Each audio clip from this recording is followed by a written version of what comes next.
ఓం శ్రీగురుభ్యో నమః. హరి ఓం. ఓం జగతం పితరం వందే పార్వతే పరమేశ్వరం. సర్వం శ్రీ జగదాంబికా లలితా పరాభట్టారికి అనుగ్రహకటాక్ష ఫలసిత్యర్థం. జనవరి 12వ తారీఖు నుంచి ఫిబ్రవరి 15వ తారీఖు వరకు కూడా వృషభ లగ్నంలోకి శనీశ్వరుడు ఏకత్వంలో ఉండడం వల్ల మేషం నుంచి మొదలు పెట్టుకొని మీనరాశి వరకు కూడా ఏ విధమైనటువంటి లోటుపాట్లు జరుగుతున్నాయి, ఆర్థికంగా జనవరి 12వ తారీఖు నుంచి ఫిబ్రవరి 15వ తారీఖు వరకు కూడా ద్వాదశ రాశుల వారు ఆర్థికంగా స్టెబిలిటీ ఉండేటువంటి ఏర్పాట్లు ఏమన్నా ఉన్నాయా, ఎటువంటి ప్రమాదాలు ఏమన్నా జరిగేటువంటి అవకాశాలు కలుగుతున్నాయా, కృత అప్పులు తీర్చేటువంటి యోగం ఏమన్నా ఉందా, కొత్త అప్పు చేయకుండా జీవితాన్ని సక్రమంగా సాగిస్తూ లక్ష్మీ కటాక్షం కలిగేటువంటి అవకాశం ఏమన్నా ఉందా అనేటువంటి విషయాలు గోచార రీత్యా మేషం నుంచి మొదలుపెట్టుకుని మీనరాశి వరకు కూడా ఏ విధమైనటువంటి పరిణామాలు చోటు చేసుకుంటున్నాయి, ప్రమాదాలు ఏమన్నా ఉంటే వాటి నుంచి తప్పించుకోవడం ఎలా అనేటువంటి విషయాన్ని, అందులోకి వృషభ లగ్నంలో శనీశ్వరుడు ఏకత్వంలో ఉండడం వల్ల మన ఆలోచన విధానాలు ఏమైనా మారతాయా, ఆ ఆలోచన విధానం చెడుకు దారి తీస్తుందా, మంచికి దారి తీస్తుందా, ఈ 12వ తారీఖు జనవరి 12 నుంచి ఫిబ్రవరి 15వ తారీఖు వరకు కూడా జీవితంలో ఉద్యోగ ప్రాప్తి కలిగేటువంటి అవకాశం కానీ, సంతానం కలిగే అవకాశం కానీ, లేదా అభాషణలు అయ్యి సంతానానికి ఆటంకం కలిగేటువంటి అవకాశాలు ఏమన్నా ఉన్నాయా, పాత బంధాలు ఏదన్నా కొనసాగించేటువంటి అవకాశం ఉందా, ఇటువంటి పూర్తి విషయాన్ని మనం పరిశీలన చేసుకుని శని ప్రభావం జనవరి 12వ తారీఖు నుంచి ఫిబ్రవరి 15వ తారీఖు వరకు ఏ విధంగా ఉండబోతోంది, ఆ ప్రభావం నుంచి మనం బయటపడి ఈశ్వర అనుగ్రహంతో అనుకున్నటువంటి పనులన్నీ కూడా దిగ్విజయం కావడానికి ఏ విధమైనటువంటి దేవతారాధన చెయ్యాలి, ఏ దానము చెయ్యాలి, ఏ రోజు ఏ వస్త్రం ధరించాలి అనేటువంటి విషయాల్ని మనం కూలంకషంగా పరిశీలన చేద్దాం. నేను చెప్పేటువంటి మేషం నుంచి మీనరాశి వరకు కూడా జనవరి 12 నుంచి ఫిబ్రవరి 15వ తారీఖు వరకు వివరించేటువంటి వివరణంతా గోచార రీత్యా మాత్రమే మీకు తెలియజేయడం జరుగుతుంది. ఈ విషయాన్ని గుర్తుంచుకుని అమ్మవారి అనుగ్రహంతో, నాకు ఉన్నటువంటి జ్ఞానంతో మీకు ద్వాదశ రాశుల వారికి శనీశ్వరుని యొక్క ప్రభావం ఏ విధంగా ఉండబోతోంది అనేది మనం ఒక్కసారి ఇప్పుడు పరిశీలన చేద్దాం. మంగళం మహత్. జనవరి 12వ తారీఖు నుంచి ప్రారంభమయ్యి ఫిబ్రవరి 15వ తారీఖు వరకు కూడా కర్కాటక రాశి వారికి ఏ విధంగా ఉండబోతోంది అనగా, ఆర్థిక పరంగా ఒక మెట్టెక్కుతారు, ఇంతకు ముందు ఉన్నటువంటి అప్పులన్నీ తీర్చేస్తారు, అనూహ్యంగా మీకు రావలసిన ధనం కానీ, మీకు ఇంతకుముందు ఇవ్వాల్సినటువంటి అప్పులు ఏవైతే ఉన్నాయో ఆ అప్పులు ఖచ్చితంగా తీర్చేస్తారు.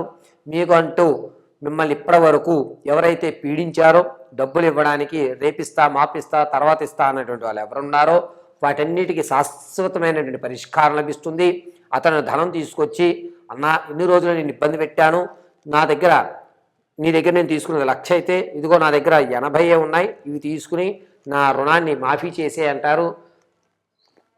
ఏదో ఒక మన వ్యవస్థలో చూసుకుని పోలేరా బాబు ఎంతో కొంత వచ్చిందని ఆ 80,000 తీసుకోండి, ఆ 20,000కు కనుక మీరు కనుక ఆలోచిస్తే ఈ 80 కూడా పోతాయి. కాబట్టి వచ్చిందే మనకి మహాభాగ్యానికి కళ్ళకద్దుకుని ఆ 80,000 తీసుకుని ఇంట్లో పెట్టుకోవడం వల్ల కర్కాటక రాశి వారి ఆర్థికంగా కొంచెం నిలబడే అవకాశాలు ఏర్పడుతున్నాయి.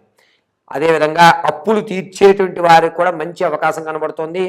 ఎన్నాలని అప్పుల మీద బతుకుతామనడం, మీ దగ్గర ఉన్న చరాస్తి ఏదైతే ఉందో దాన్ని తీసేయడం, ఆ తీసేసిన డబ్బులు తీసుకొచ్చి అప్పులు కట్టుకోవడం అనేటువంటి జరిగి అప్పులు బాధ లేకుండా చూడాలి అనేటువంటి అవకాశం, ఆ ఆలోచన అనేటువంటిది జనవరి 18వ తారీఖు నుంచి 25 మధ్యలో కలుగుతుంది.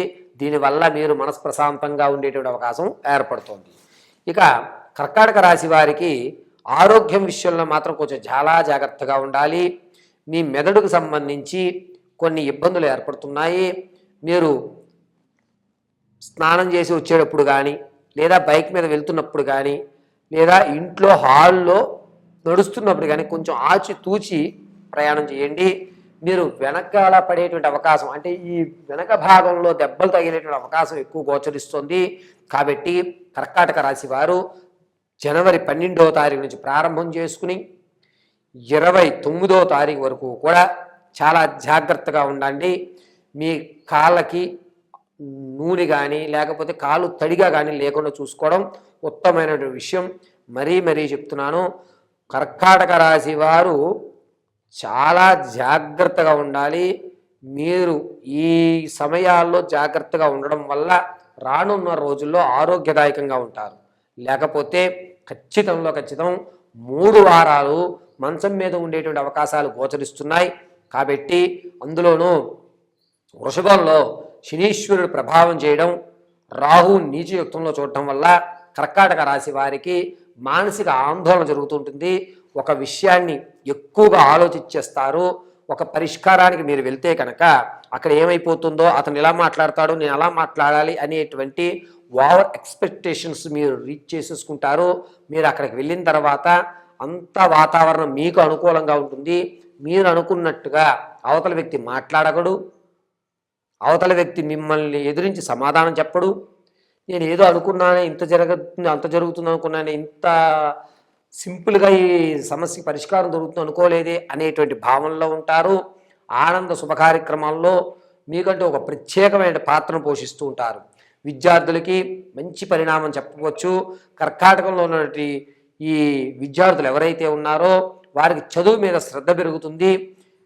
చివరిలో ఎవరు ముందు పరిగెత్తారు అనే కంటే ఎవరు విజయాన్ని అందుకున్నారు అనేటువంటి సామెత ఈ యొక్క కర్కాటక రాశిలో విద్యార్థులు లభిస్తూ ఉంటుంది.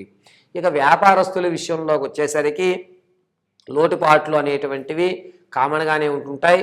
కానీ ఈసారి కర్కాటక రాశి వారికి జనవరి 22వ తారీఖు నుంచి ప్రారంభం చేసుకుని ఫిబ్రవరి 4వ తారీఖు వరకు కూడా అనేకమైనటువంటి, అంటే వ్యాపారంలో కొత్త మార్పులు తీసుకురావాలని, వ్యాపారంలో మీరు వినూత్నమైనటువంటి ప్రయోగాలు చేయడం, దాన్ని ప్రమోటింగ్లు చేయడం, దీనివల్ల ఆర్థికంగా కొంచెం ఎక్కువ ఖర్చు పెట్టడం జరుగుతుంది తప్ప మీ వ్యాపారంలో ఎటువంటి మార్పులు ఉండవు. ఆర్థికం మీరు ఖర్చు పెట్టేది, మీరు సంపాదించేది కరెక్ట్గా అలా సరిపోతుంది తప్ప ఎక్కడ ఒక రూపాయిని ఎక్కువ మీరు ఆర్జించలేరు. అనవసరంగా హంగులకు పోయి మీరు ప్రమోటింగ్లు చేసుకుని ఆ ధనాన్ని అనవసరంగా ఖర్చు పెట్టుకోవద్దని కర్కాటక రాశి వారికి తెలియజేస్తున్నాం. వివాహం కొరకు ఎవరైతే చూస్తున్నారో వారికి మాత్రం వివాహం అయ్యేటువంటి అవకాశం కానీ, సంబంధాలు మనకు అనుకూలంగా వచ్చేటువంటి అవకాశం కానీ ఫిబ్రవరి 2వ తారీఖు నుంచి 12వ తారీఖు మధ్యలో జరుగుతుంది. అప్పుడైతే కనుక అనుకూలమైనటువంటి వరుడు వధువు వచ్చేటువంటి అవకాశం కర్కాటక రాశి వారికి లభిస్తోంది. ఇక ఈ కర్కాటక రాశిలో వారు రియల్ ఎస్టేట్లోనూ స్టాక్ మార్కెట్లోనూ ధనం పెట్టాలి అనుకుంటే కనుక ఫిబ్రవరి 1వ తారీఖు నుంచి ప్రారంభం చేసుకుని 9వ తారీఖు మధ్యలో పెట్టుకోండి. నష్టపోరు, లాభపడరు, మీ ధనానికి ఎక్కడా కూడా ఏ ఇబ్బందులు కలగవు. ఇక కర్కాటక రాశి వారు 12వ తారీఖు నుంచి ఫిబ్రవరి 15వ తారీఖు వరకు కూడా ప్రతిరోజు నిత్యము తెల్లటి పుష్పాలతో గణపతి ఆరాధన చేయడం, గణపతియే నమః అనుకోవడం, ప్రతి బుధవారము గురువారము ఈ 2 రోజులు కూడా నీలవర్ణం కానీ ఆకుపచ్చ వస్త్రం కానీ ధరించడం చాలా మంచిది. ప్రతిరోజు చందనాన్ని ధరించండి. కర్కాటక రాశి వారికి గణపతి కటాక్షం కలుగుతుంది.